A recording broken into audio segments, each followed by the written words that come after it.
we may have one or two legislators from Texas here in the room. So what would you say to them about how we solve the problem of Dallas County, Harris County, Bexar County running the elections by people that we cannot trust because they're Democrats and they are corrupted just like they were in Fulton County? What would your advice be to the legislators that are here in the room about what they can do to change our law here in Texas? Okay, I'm going to give you some sort of legislative legal advice, and I'm going to give you some old-style Texas hardcore advice. Because this hardcore approach is actually being used in California right now. So the last time, in 2018, the Republicans were totally caught by surprise because in Orange County, ballots showed up in the back of SUVs, just thousands of them, and they just obliterated. In conservative districts, we lost seats, right? Now something very interesting happened in this election. We won all those seats back. How is that?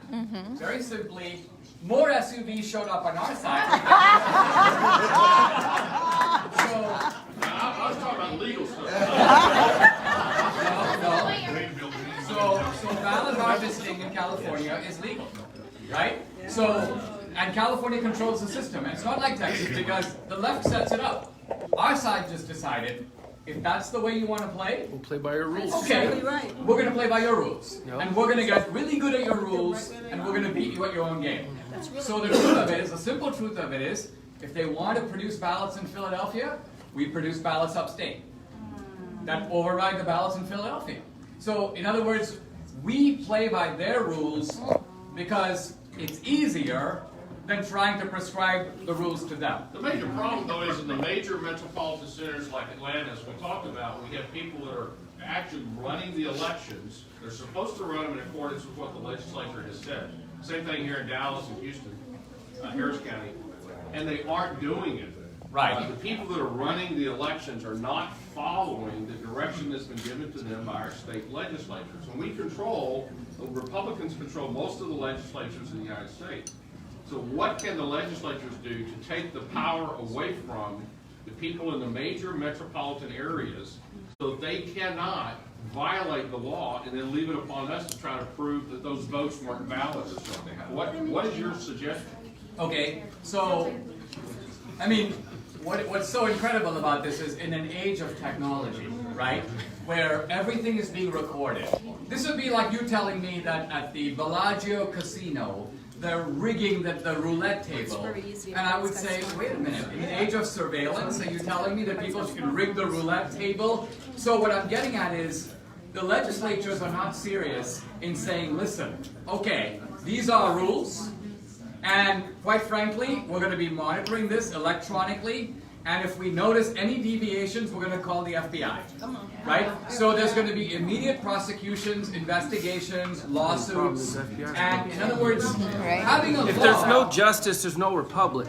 And so the problem is our justice system is corrupt. Right. And so no one's being held accountable.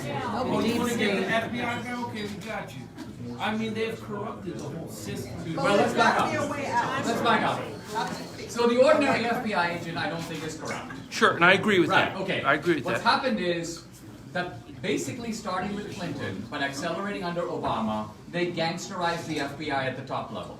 That's true, right? Now, quite frankly, Trump comes in, it was completely in his authority to fire all those guys. Yes. Right? And he should have fired them on day one. Agreed. Had Trump fired Comey on day one, there would have been no big...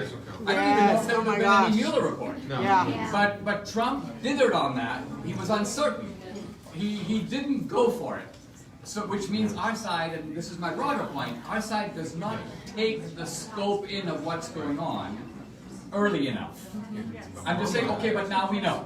Right, so now we know we have these legislatures. We have Republican legislatures in all the swing states. Yes. So we still actually have the Trump card, if I can put it that way. Yes. There's Gina. What's our problem? So our problem is this. I was listening yesterday, Eric Metaxas' radio show, and he has Doug Mastriano, the state senator from Pennsylvania. So Doug Mastriano basically wants the Pennsylvania legislature to take control of the electors of that state. Right. 22 Republicans, I believe he said, I'm going by memory, in the state. He goes, I got about 10 of them. So what that means is that there are 12 Republicans who are running a